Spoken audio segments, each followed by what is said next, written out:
Well, phase one of our DIY custom van high-top build is complete.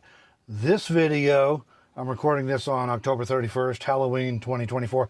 This video is supposed to be a van tour showing the high-top and the first phase of the interior van build.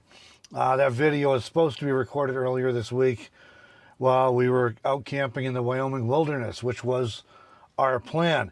And we wanted to do it that way so we can show you exactly how we're using the tiny space in this camper van now that we've raised the roof and turned it into a multi-level rig.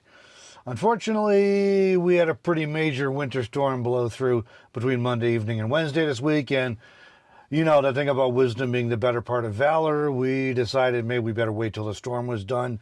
Very difficult to get accurate weather forecasts around here in Wyoming for a variety of reasons, including that we don't have an actual weather service station or center here in Gillette, where we're based at in the summer. And also it's just a very varied geography and elevations and all the rest of it. So the weather can vary quite a bit across the state at any given point in time. So the forecast we were seeing ranged from an inch or two up to a foot or more. And we thought, you know, we better not take, and by the way, what I was seeing for some of the areas we would have gone camping was even worse. So we thought we better not take a chance on that and get stranded out somewhere with a cargo van on our inaugural trip. So since we're not able to take our inaugural camping trip in this van with this build, we've camped in this van before, but not with this build, we're not able to record that van build tour videos. That'll be coming next week.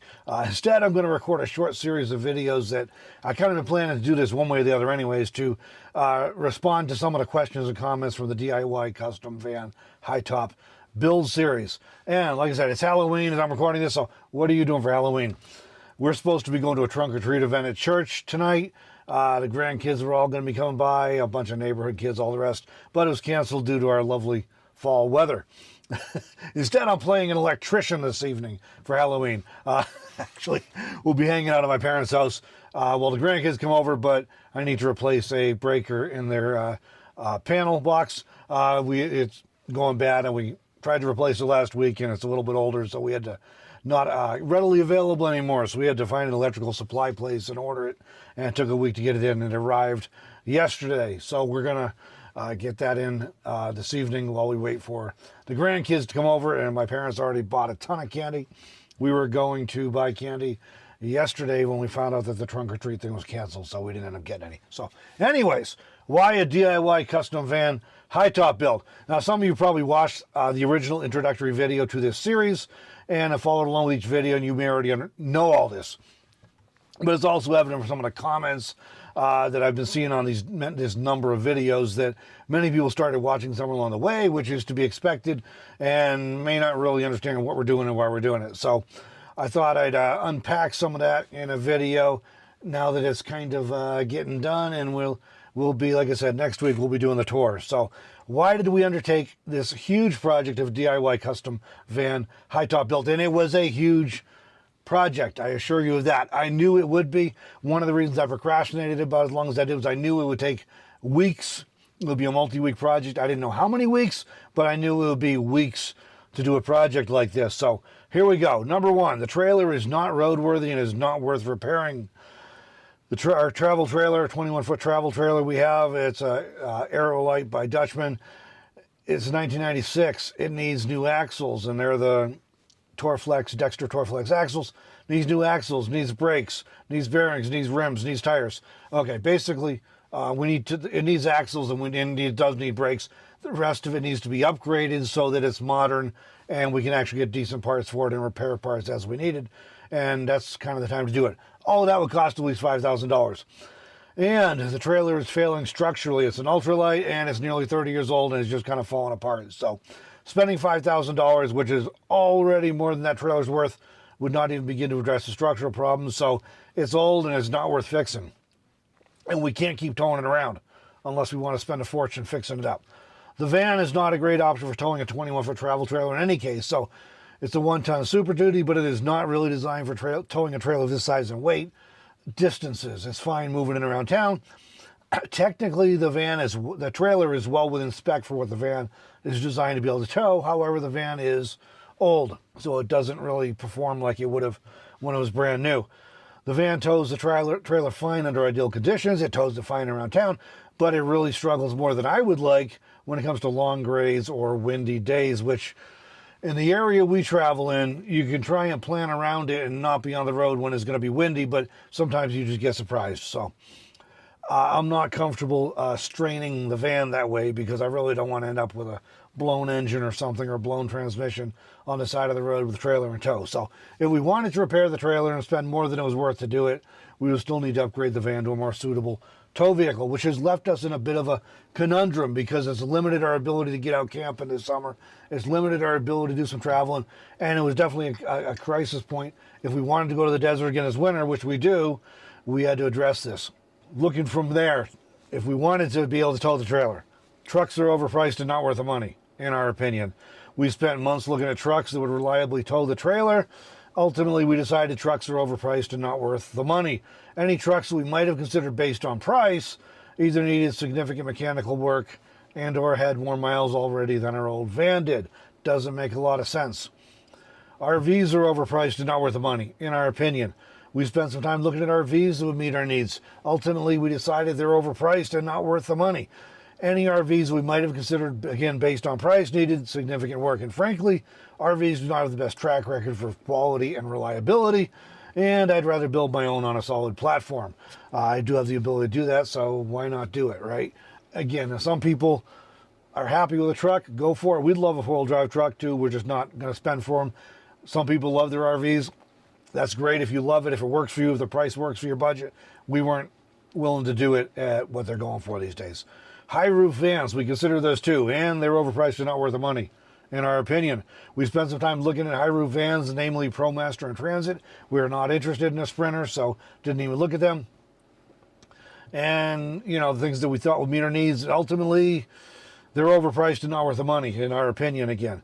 Any high roof vans, which is kind of what they're calling them these days, rather than high top, they're calling them high roof, apparently, that we might have considered based on price, either needed significant work in or had more miles than a van we already own. No lie, 300, 350, 400,000 miles, 425, not exaggerating. So we just didn't feel like upgrading to a truck was worth it, or upgrading to a RV was worth it, or upgrading to a high roof van was worth it. Next up, we already own and know this van. This van may be older, it's almost 20 years old now, and high mileage. We're at, I think, 292,000 right now, but we already own this van and we know it well. I'm only the third owner of this van. Since it was brand new, it was bought new as a fleet vehicle by a commercial plumbing company in Texas. And then Deborah Dickinson bought it from them, and I bought it from Deborah around the start of the pandemic. So I think we're pushing, probably coming up 4.5 years, 5 years, something like that. I have all of the maintenance records from this van, from the day it was new. And it has been well maintained for 19 years and counting. I'm personally familiar with this van and the maintenance that has been done on it over the past decade, and I've done a lot of the maintenance myself. Most of the maintenance over the past decade that I did not perform myself was done by mechanics who I know and trust. And this era of full-size vans from Ford and Chevy were solid, reliable work trucks. It's not uncommon to find Ford and Chevy vans from the 2000s with 300,000, 350,000, 400,000 or more miles on the odometer. Our biggest concern with this van will be like an engine failure. Would be like the big one. And considering the cost of vans, however, we decided it was cheaper to replace the engine if that were to happen, rather than to buy another van. Second biggest concern will be the transmission, but they're easily replaced in the rear-wheel drive vans, and this transmission's already been replaced. It was replaced about a year before I bought it, so it's fairly new. Ultimately, keeping the van we already know and own saves us also on sales tax and on higher registration and insurance costs. Insurance is universal. The more expensive your vehicle, the more expensive it is to insure it. Sales tax, we're in a sales tax state, 5%, which isn't too bad as far as that goes, but you know, we spend $10,000 on a vehicle, that's $500 for sales tax. We spend 20 grand on a vehicle, it's $1,000 for sales tax, right? And the way Wyoming works, it's similar to like Montana, some of these other western states. Your annual registration fees are based on the cost of the vehicle when it was new. So the newer that vehicle, it doesn't matter, and then it's like prorated for 10 years. So Buying a more, this van was 20 something grand, was brand new. Buying a more expensive van was 30 or 40 grand, or a truck that was 30 or 40 grand or more new is going to raise our registration fees too. So there's a lot of reasons it's cheaper to just stick with what we've got. Next up, people who actually know and whose opinions we actually respect concurred with our decision. Enough said there, right? Okay. I do not enjoy traveling with a trailer. Now, some people like traveling with a trailer. I do not. I know how to haul a trailer safely, and I've hauled our travel trailer many thousands of miles over the course of several years. I learned to drive dump trucks and haul trailers before I even had a license. I've driven trailers for jobs and businesses.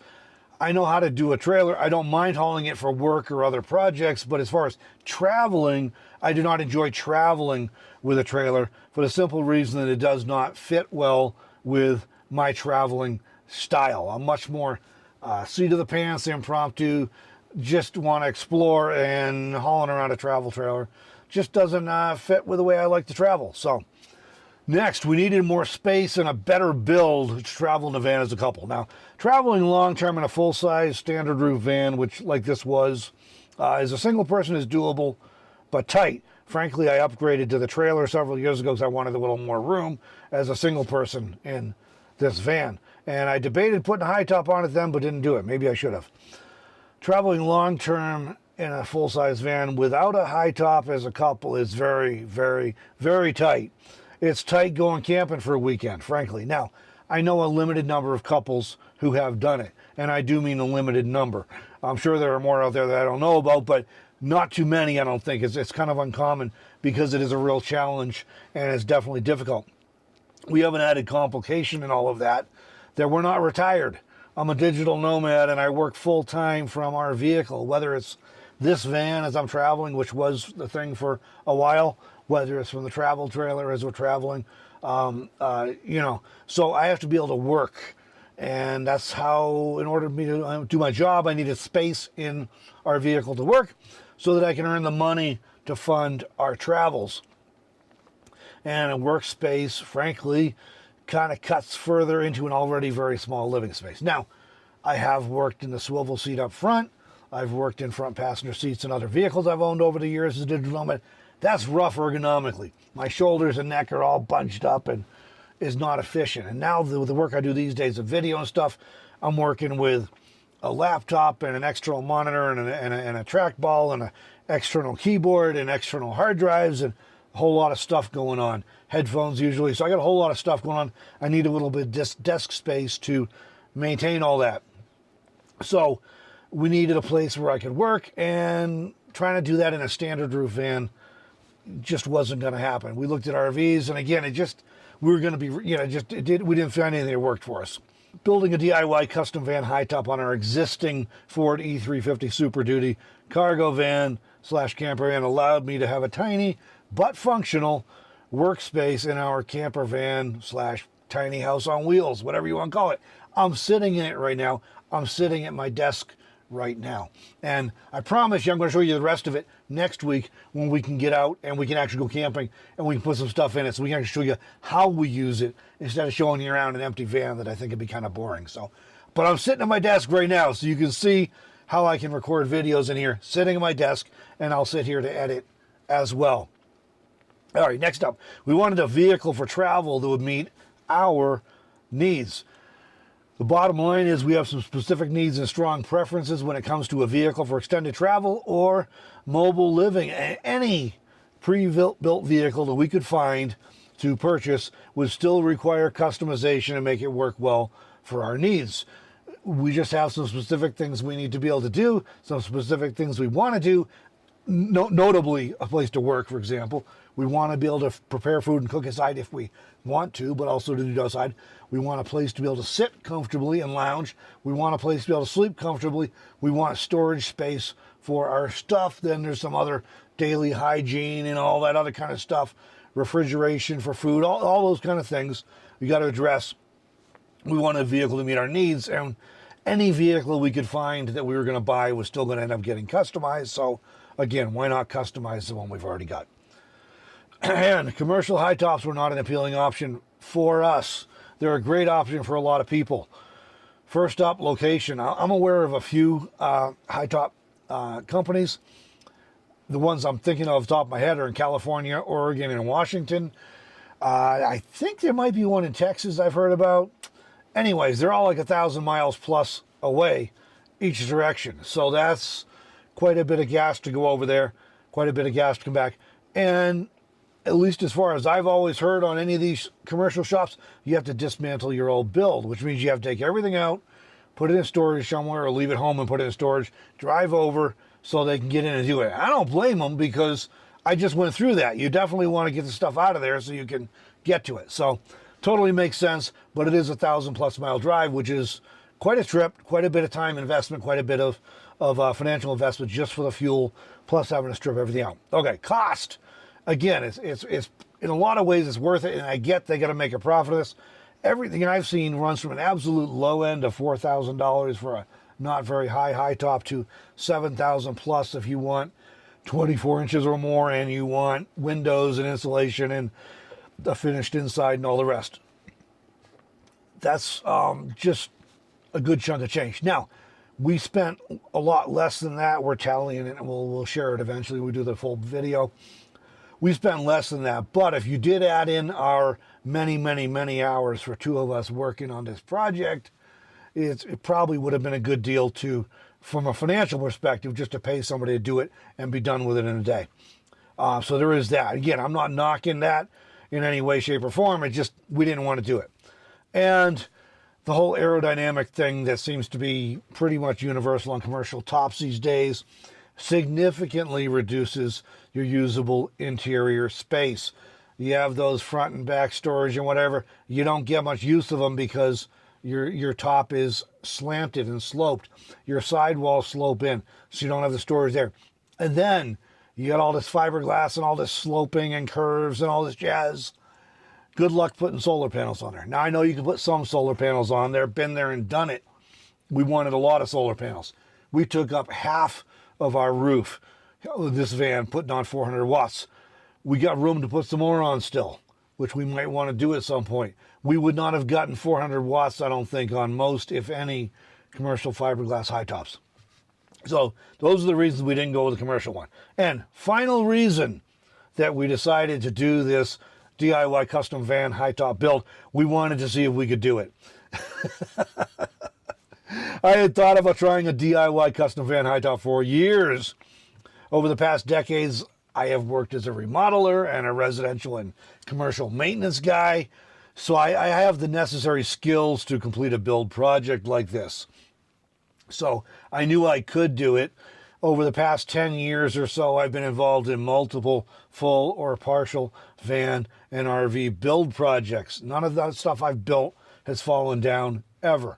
It's still on the road. So in addition, over the past 10 years, professionally, I have seen, personally, I've directly interviewed and video recorded and edited for clients literally thousands upon thousands of van, RV, truck, and other travel and like trailer builds. So I have a pretty robust knowledge of just a knowledge base of just what is possible when you're talking about builds, the kind of stuff that works, the kind of stuff that doesn't work. I got a really unique advantage there. And so put all that together, my background and experience and skills and the knowledge base I've got, and I wanted to see if we could do it. Melanie wanted to see if we could do it. It was an intimidating project, which made me think about it for quite a while. I'm not going to lie. The idea of cutting the roof off a perfectly good van, building a high top, doing a whole build. Van builds are a lot of work. This was next level. So it was a little intimidating because I knew it was going to be a big project. Ultimately, however, we did want to see if we could complete a DIY custom van high top build. Why do it on this van? Because it's 20 years old and has almost 300,000 miles on it. And worst case scenario, we totally messed it up. We didn't hurt too much, okay? We'll duct tape a tarp back on the roof. I mean, seriously, we weren't going to hurt much. It was a great vehicle to try it on. It wasn't a brand new $40,000 or $50,000 van. So it was a great project vehicle. We're proud to announce now on Halloween that yes, we were able to do it. We did it. we successfully cut the roof off of a perfectly good van and built a custom DIY van Hightop that perfectly meets our unique needs and preferences. And no, it would not meet most other people's needs and preferences perfectly. That's the whole point about custom. We did what we wanted to do that was going to work for us. And we know that our needs are unique. If our needs were not unique and precise, we probably would have bought something else that was already done and saved ourselves hundreds and hundreds of hours.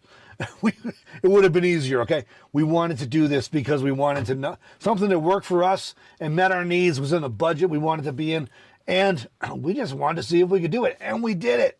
So we're excited to show you around this whole thing. That'll be coming in about a week. I'm going to make a few more of these videos, probably a lot shorter than this one, just kind of addressing some of the questions and comments that have come up repeatedly in the comments on the other videos. Some of these upcoming things I'll be addressing in this short series include stuff like fuel efficiency and gas mileage, aka you're going to get terrible gas mileage. Safety, it's going to tip over on the highway in the wind. And the roof, it's going to leak. So yeah, we got some of those things we're going to address once and for all in a video, instead of me trying to address it over and over and over and over and over and over again ad nauseum in the comments. So, and while you're here, if you made it through to the end, our 2025 photo calendars are available for orders. They are literally on the way to us now as I'm recording this on Halloween. We are supposed to have them around the 5th or 6th or 7th of November, so about 1 week from when I'm recording this. As soon as they arrive, we'll be shipping them out. We have a limited supply, so if you want one, hop on over to my website, link in the video description. Hop on over to the website and get one ordered. They make great gifts. Everybody that's ever bought them over the last several years totally loves them. We think you'll love these again and enjoy it for an entire year. So if you're interested, link in the video description below. This year, we're featuring original photos, as always, from our recent travels. It includes scenes from Wyoming, South Dakota, Nevada, and California. I don't think I'm forgetting anything there. But link for that in the video description. Also, link for a playlist for the entire van build series in the video description if you missed some episodes and you want to check it out. And like I said, Halloween right now, next week or so, we'll be getting out camping. The forecast right now is looking like mid-40s to low 50s. Kind of cold at night, but looking pretty tolerable, and no precipitation in the forecast for us to get out and do some camping. So as soon as this crud melts off and we're confident we're not going to get stuck or slide off a mountain, we'll head out into the wilderness and do some camping, and we're going to record a van tour during that camping outing so we can show you all the van that we've got as it stands right now, and how we're using it and what it looks like with stuff in it, which I think will make more sense. And as I was saying, this is phase one. The way I've been referring to it is getting the Hightop on, closed in, weatherproofed, and getting enough of an interior build that we can use this thing. That's phase one of our project, meaning it's usable. Phase two is when we're going to take the time to do some trim work and fancy decoration type stuff and make it more comfortable and more finished. And then phase three, if there is one, will be some little bitty, the little annoyances that we haven't got to yet. So right now it's closed in, it's dry, it's usable. We've been sitting under inches, like 6 inches or more of nasty, wet, slushy snow. So we've been able, and that's actually the second snowstorm this fall here in October. So we've been able to test this thing out. I'm sitting in it now, using it. We've been driving it around town, putting it to test. So that's coming in a week or so. Make sure you subscribe to the channel if you're not already so you don't miss those. Hopefully, like this video if you enjoyed it. And like I said, links for all that other stuff's in the video description down below. Thanks for joining us for this video. We hope you enjoyed this little update and some clarification. I think I may not have explained before, or I've explained them in bits and pieces and it wasn't all put together. So stay tuned. There's more coming, including a full tour of our DIY custom van Hightop build.